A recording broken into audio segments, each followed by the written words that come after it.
Ó lágbára ò Sheikh Akeugba Gold wọ́n tún ti tẹnu bọ̀rọ̀ o. Wọ́n ní àkọ́bí sátánì láwọn táwọn ń bá jagun ẹ̀sìn nínú ẹ̀sìn Islam nílẹ̀ Yorùbá táwọn ń gbìyànjú láti dẹ́kun wọn kán má bàa ba ẹ̀sìn Islam jẹ́ nílẹ̀ Yorùbá. Eléyìí tó lẹ́tìkẹ́ ẹ̀yin èèyàn, wọ́n rántí ọjọ́ tí bàbá Bariga tó pè wọ́n sí àkíyèsí lórí gbogbo rògbòdìyàn tó ń ṣẹlẹ̀ nínú ẹ̀sìn Islam nílẹ̀ Yorùbá tí wọ́n sì ní káwọn ó gbìyànjú káwọn ó dẹ́kun rẹ̀. Ẹ wo ọ̀rọ̀ ìtún lẹ́tìkẹ́. You are welcome to Crossblog TV. Remember to subscribe, like, share and follow us. Ẹ jẹ́ àjọgbọ́n nǹkan tí Sheikh Akeugba Gold tí wọ́n tún ṣàlàyé nínú fọ́nrán yìí. Láàrin àwa mùsùlùmí ilẹ̀ Yorùbá, àmọ́ wọn àdánwò kan bẹ láyé tó bá dé, tó bá da odò rúngbà míì ò ní rẹ̀ jàpá. Allah. Àwọn àdánwò kan bẹ nú ayé ẹ̀dá, tó bá dìde kó fáìtì ogun ò ní fi ọ́ lẹ̀. Bàbá mi ló máa ń sọ fún mi tí a bá kọ́ mi ní kéwú tán. Bàbá mi á sọ wípé nǹkan tí ò bá ní jẹ́ kó oorun sùn lálẹ́ dárun mọ́jú nítorí ẹ̀. Kíní yẹn tó bá dé kò ní jẹ́ kó oorun sùn, ìwọ wá ti ṣàìsàn fún. Bẹ̀rẹ̀ àìsàn torí ẹ̀, bó o bá ti bẹ̀rẹ̀ àìsàn torí ẹ̀ yóò sá lọ fún ẹ. Allah. Èèyàn máa ń sáré nítorí kéèyàn má fọjú alẹ́ sáré ni. Èèyàn máa ń bẹ̀bẹ̀ nítorí kó má bàa padà bẹ̀bẹ̀. Allah. Èèyàn máa ń ṣàdúà kó má bàa padà dẹni tí ó ṣàdúà nígbà tí ò wúlò mọ́. Allah. Ọ̀rọ̀ Ọlọ́run sọ fún wa nínú Al-Quran, Suratu Ali Imran, verse 31, Quran chapter 3, verse 103. Ọlọ́run ní wa'tasimu bihablillahi jami'an. Wa'tasimu bihablillahi jami'an. ولا تفرقوا واذكروا نعمة الله عليكم إذ كنتم أعداء فألف بين قلوبكم فأصبحتم بنعمته إخوانا وكنتم على شفا حفرة من النار فأنقذكم منها كذلك يبين الله لكم آياته لعلكم تهتدون. Ọmọ ìyá mi kí lọ́rùn wí nínú Wa'tasimu bihablillahi jami'an. Wa'tasimu bihablillahi jami'an. Ọlọ́run ní gbogbo yẹn di òpó Ọlọ́run ọba mú. Wala tafarraqu. Don't allow yourself to be divided. Don't divide yourself, and neither you allow you people to be divided. Ọlọ́run mọ̀ páwọn tí máa pín yàn yẹlẹyẹlẹ ó wà láyé. Allah. La tafarraqu. Ẹ má lọ lọ́tọ̀ọ̀tọ̀. Ẹ wà lódìdí. Wadhkuru ni'matallahi alaykum. Ọlọ́run ní wadhkuru ni'matallahi alaykum, ẹ rántí. Idh kuntum Ìdẹ̀ra Ọlọ́run tó ṣe lé yín lórí. Ọ̀tá lè gbára yín ṣe tẹ́lẹ̀tẹ́lẹ̀. fa'alafa bayna qulubikum. Fúnra Ọlọ́run ló fìfẹ́ so yín pọ̀, ló fìfẹ́ so yín pọ̀. Fa'asbahatum bi ni'matihi ikhwana. Ìgbà tí fẹ́ dé, gbogbo yín wá di àtàrà àdẹ̀ra Ọlọ́run tí jẹ́ Islam. Ẹ wá di ọmọ ìyá látara Islam. Wa kuntum ala shafa hufratin minan nar. Ọlọ́run nígbà tẹ́ ń bára yín jà, etí bèbè iná lẹ wà, etí bèbè iná lẹ ń gbé. Fa'anqadhakum minha. Èmi Ọlọ́run ni mo fà yín yọ níbẹ̀, mo fà yín yọ níbẹ̀. Kadhalika yubayyinu Allahu lakum ayatihi. Gẹ́gẹ́ báyìí, lèmi Ọlọ́run ni mò ń ṣàlàyé àwọn àrísà mi fún yín. La'allakum tahtadun. Nítorí kẹ́ ẹ lè bá a mọ̀nà. Allah. Nítorí òun jẹ́ ká mọ̀ ní pé ìmọ̀nà ò sí láàrin crisis. Láàrin ká bára wa jà kò lè sí progress. Allah. Àmọ́ progress mi ọmọ wa lẹ́yìn ìbára ẹni jà. Tó bá jẹ́ ìbára ẹni jà tó mọ níwọ̀nba tó ní time tí kìí ṣe ìbára ẹni jà lọ́gbẹ̀rẹ̀. Bọ́lọ́run ṣe fẹ́ kárí ńlọ́lọ́ ní Kùránì wí. Bó ṣe yẹ kí Mùsùlùmí ilẹ̀ Yorùbá rí ní Kùránì kà sílẹ̀ yìí. Àmọ́ àyà kan tó wá wà tó tóun júwe kí ló ṣẹlẹ̀ àlàáfíà tá a jọ ń gbé pọ̀ abá ìsìláàmù lọ́wọ́ àwọn bàbá wa lórí àlàáfíà ni. Allah. àwọn alùsùnà ti ń bẹ tipẹ́ wọn ìṣépè fẹ́nìkan kálukú ń ṣe tiẹ̀ ni o. Allah. lẹ́yìn kan kìlọ̀ fáwọn èèyàn pé bó ṣe yẹ kó rí ni bó ṣe yẹ kó rí ni. àwọn sufi ti ń bẹ tipẹ́tipẹ́ wọn ìyàwó bí majority sufi ayé òde òní ṣe yàwó. Allah. àwọn tí wọn ò ṣe kankan nù méjèèjì àwọn díìnì wọn ti ń bẹ tipẹ́ wọn dá fìtínà lẹ́nu ẹ̀sìn báyìí. Allah. àwọn àfa oníwàásí níjọ wọn ró ń jẹjẹ níjọ wọn ò rí nǹkan jẹ wọn ti ń bẹ láyé tipẹ́ wọn dá wàhálà alẹ báyìí. èṣù ló dé owó ló dé kí ló dá wàhálà sílẹ̀ èṣù kí lèṣù ń wá owó Ọlọ́run á sọ fún wa nínú Suratul A'raf verse 17. ثم لآتينهم من بين أيديهم ومن خلفهم وعن أيمانهم وعن شمائلهم ولا تجد أكثرهم شاكرين. Èṣù ló sọ fọ́lọ́run àlàáfíà tó fẹ́ ó wà láàrin ènìyàn láyé. èyí tẹ́ bẹ lórí TikTok èyí tẹ́ bẹ lórí Facebook ẹsẹ̀ wọlé yẹn ẹ máa bá mi share 10 times. ẹ jẹ́ kí mẹ́sẹ̀jì yóò rìn jìnnà àfi àlàáfíà ẹ bá mi like ẹ bá mi comment ẹ máa bá mi tẹ like and love. àwọn flagger wọn pọ̀ lálẹ́ tí wọ́n fẹ́ flag ọ̀rọ̀ Ọlọ́run tọ́lọ̀ ń dẹ̀ ti ṣépè pé ẹnì kan ò jálábòsí jẹni tó ń kọjí àwọn èèyàn lọ́nà láti gbọ́rọ̀ Ọlọ́run. àwọn èèyàn rẹ̀ lọ́dọ̀ ara wọn Sátánì sí ni wọ́n.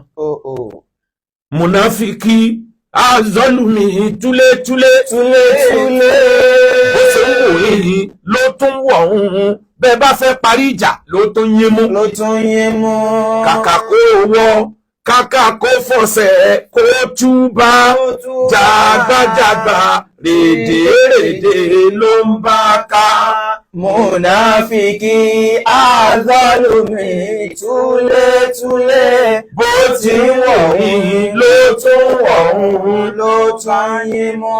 Kàkà kó fọwọ́, kàkà kó fọsẹ̀, kó jẹ́ gbé lálàáfíà kó bá bàbá fi tí ó lè bá ní bàbá.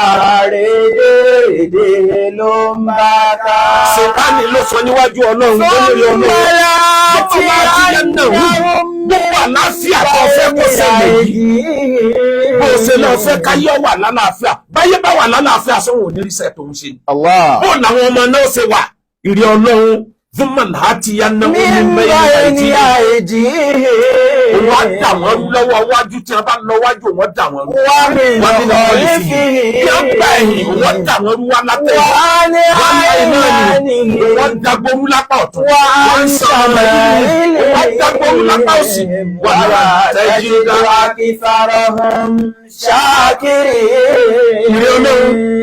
wọ́n dà wọ́n rú débi pé wọn ò ní lè dúpẹ́ fún ọmọ Islam wọn wá di fìtínà tí wọ́n máa pé irú ẹ̀sìn wo lẹ́ ń sìn yìí irú ẹ̀sìn wo lẹ́ ń sìn yìí.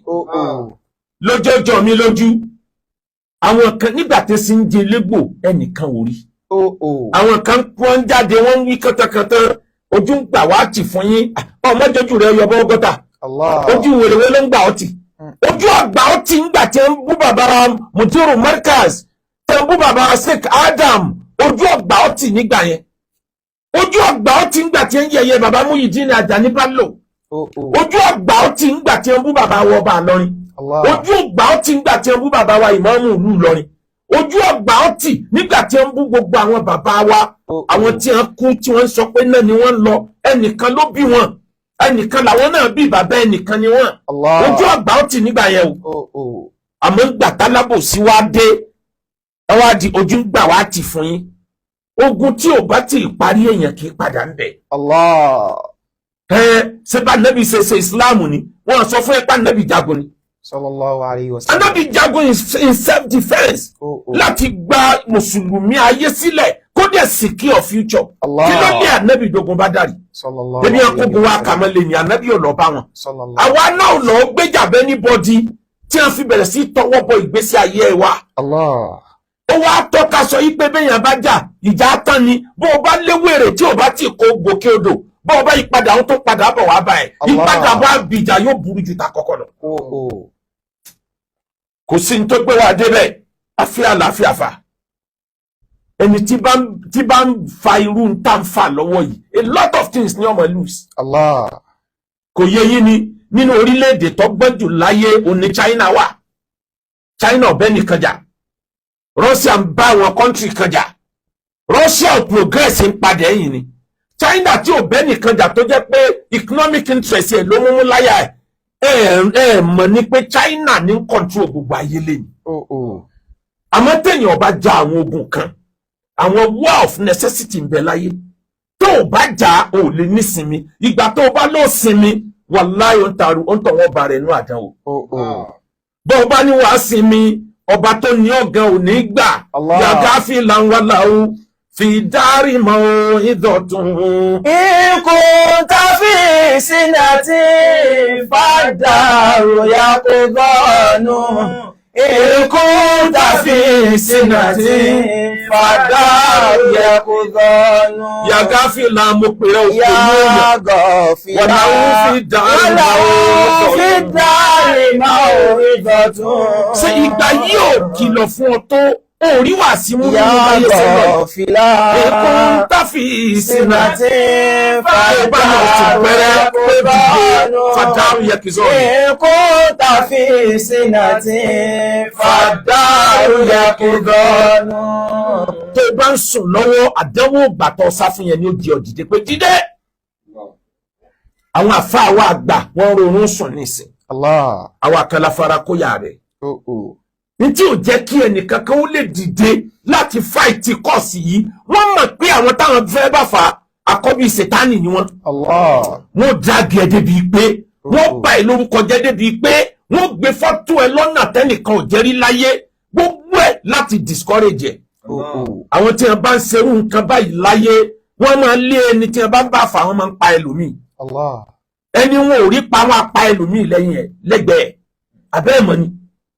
Ẹ mọ̀ bí àwọn tí wọ́n bá jẹ́ bí kòjọ bandit kọjọ kan tó jẹ́ pé owó ni target wọn ẹ mọ̀ bẹ́ẹ̀ sẹ́ máa operate ni. Gbogbo ọ̀nà téèyàn ti ń rí oríire wà láì wọ́n mọ̀ block ẹ̀ ni. Àwọn dẹ̀ mọ̀ present ara wọn páwọn lè yan rí. Wọ́n dẹ̀ mọ̀ sọ ẹni rẹ̀ dè yan bú. Allah. Eléyìí la wò pa gbọ́dọ̀ dìde fún. Bàbá ń Bàrígà nílùú Ìlọrin olórí àwọn ògo Ìlọrin àdìwọ́ àgbà ọjọ́ lọ́jọ́ tó pè mí. Tó ní sheik ẹ máa ń wòran ṣé ń lérò pé àwọn bàbá wa yìí ni wọ́n wá jà fúnra wọn ni àwọn bàbá wa yìí ti rìtáyà wọn ti jáṣẹ́ lé wa lórí ẹ má jẹ́ ká wòran ẹ dìde ẹ wò lẹ Yorùbá lọ lọ́tún lọ́sì àwọn tó lè ṣe jù yín lọ ń bẹ́ẹ̀ wọn ní ṣe bẹ́ẹ̀ tẹ́ ní àwọn qualities kan tẹ́ fi gbọ́dọ̀ fèsì ogun yìí tẹ́ ẹ bá fẹ́ kíta ọkọ̀ dáadáa nípa yìí ẹ gba àwọn bàbá yìí sílẹ̀ tẹ́ bá gba àwọn bàbá yìí sílẹ̀ tẹ́ wá sèfù fíṣọ̀ lẹ Yorùbá mo ní wàhálà yìí ó mọ̀ gùn díẹ̀ ó ní kí ló burú bẹ́ẹ̀ kí ni yóò mọ̀ gbọ́nyàn lówó oníṣẹ́bọ́lọ̀ ń fún yín díẹ̀ kí ni yóò mọ̀ náyàn connection oníṣẹ́bẹ́ ẹbẹ́ ní connection kílẹ̀ tún wò ẹ dìde tẹ́ bá fẹ́ kọ́lọ̀ wọn bí yín léèrè kọ́lọ̀ bá ń sọ bàbá ń Bàrígà lẹ́sàn dáadáa ìyẹn la bá débẹ̀ afẹ́ àlàáfíà wàláhì afẹ́ àlàáfíà kò dùn má wa bí ṣe ń lọ pẹ́ẹ̀pẹ́ ìyáálé òmùrù kàmá ṣáàdìtà àdúwàlú lọ́sàwọ́ zamanu sáàtì wàzìmánú lọ́sàwọ́ zamanu sáàtì wàzìmánú. Ọ̀pọ̀lọpọ̀ èèyàn mọ̀ pé there is politics in religion and there is religion in politics. Méjèèjì ọ̀jọ̀ra wọn ọ̀tọ̀ ní politics in religion ọ̀tọ̀ ní religion in politics. Méjèèjì ọ̀jọ̀ra wọn òṣèlú ń bẹ nú ẹ̀sìn tó ga. Tó o bá mọ òṣèlú nú ẹ̀sìn dáadáa mo bọ̀ wọ́n fíńgà ọpọlọ ẹ̀ tó bá fíńgà ọpọlọ ẹ̀ wàá ti di ẹrú ìwọ ọmọ lérò pé tọ́lọ́ ìtànẹ́bì ló ń ṣe ó mọ pariwo Allahu Akbar ó ní màpò ti di ẹrú àwọn kan gbogbo owó tó o bá rí àwọn lọ́fíìsì gbogbo òrònú rẹ̀ ò ní lọ bòmí ọ̀dọ̀ ṣéwù ni ọ̀dọ̀ stars ni ọ̀dọ̀ sheikh ni gbogbo òrònú tó máa rò láyé àdánwò tó bá kàn wọ́n ó ti gbà pé wọ́n lọ́kàn tí a bá fíńgà ọpọlọ rẹ tí a tọwọ́ bọ̀ ọlọ́pọlọ tó bá jẹ́ pé lórí aburú ni wọ́n ṣe ìwọ gangan ọmọ gbèjà wọn lórí aburú tó ní mọ̀tàn ti mú ẹ lẹ́rú wọ́n máa ń lo ẹ̀sìn láti fi fíńgà ọpọlọ